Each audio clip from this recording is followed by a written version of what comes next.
untuk menumpas PKI, Sarwo Edi berhasil menangkap tokoh PKI dan kelompok yang dicurigai berafiliasi dengan PKI tanpa keterampilan. Selain itu, ia juga melatih masyarakat sipil anti-PKI sebagai ujung tombak operasi penumpasan. Aksi penumpasan PKI ini, menurut laporan Sarwo Edi, memakan hingga 3 juta korban jiwa yang berasal dari Jawa Tengah, Bali, dan Jawa Timur.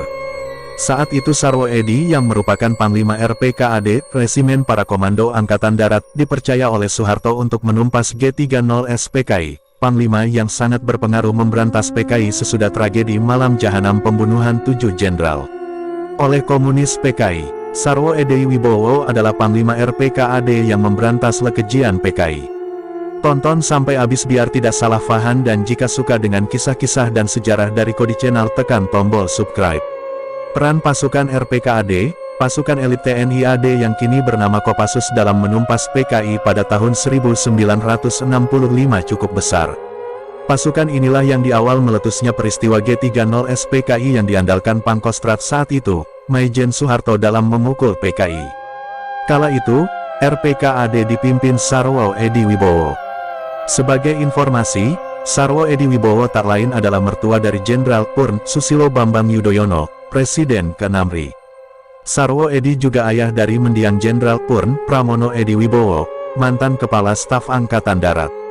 Saat diperintahkan Jenderal Soeharto untuk memukul komplotan Letkol Untung Sutopo, pemimpin G30S PKI, Sarwo Edi Wibowo masih berpangkat kolonel.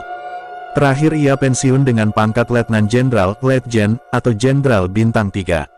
Dikisahkan, setelah kondisi di Jakarta dikuasai pasca meletusnya peristiwa G30S PKI yang menyebabkan sejumlah jenderal angkatan darat terbunuh, Sarwo Edi Wibowo bersama pasukan Baret Merah bergerak ke Jawa Tengah.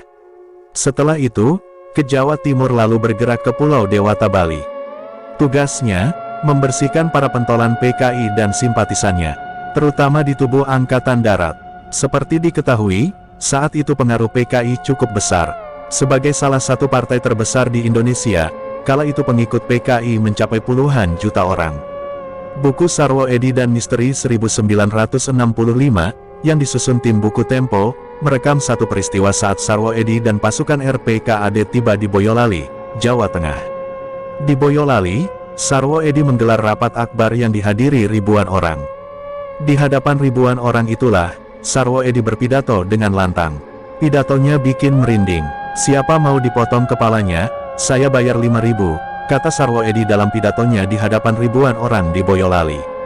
Ribuan orang yang menghadiri rapat itu, tak satu pun yang menjawab. Setelah itu, Komandan Baret Merah tersebut kembali bertanya kepada ribuan massa.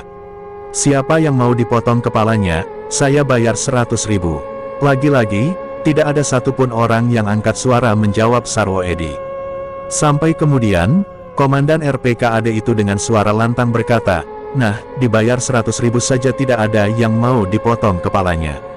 Agar kepala saudara-saudara tidak dipotong dengan gratis, maka PKI harus dilawan." Sejarah pun mencatat, setelah itu kelompok masyarakat bergerak memburu dan menangkapi para pentolan dan simpatisan PKI. Banyak kemudian yang dibunuh. Semoga menambah pengetahuan kita dalam sejarah, dan jika ada kesalahan mohon maaf sebesar dari Kodi Channel. Wassalamualaikum warahmatullahi wabarakatuh.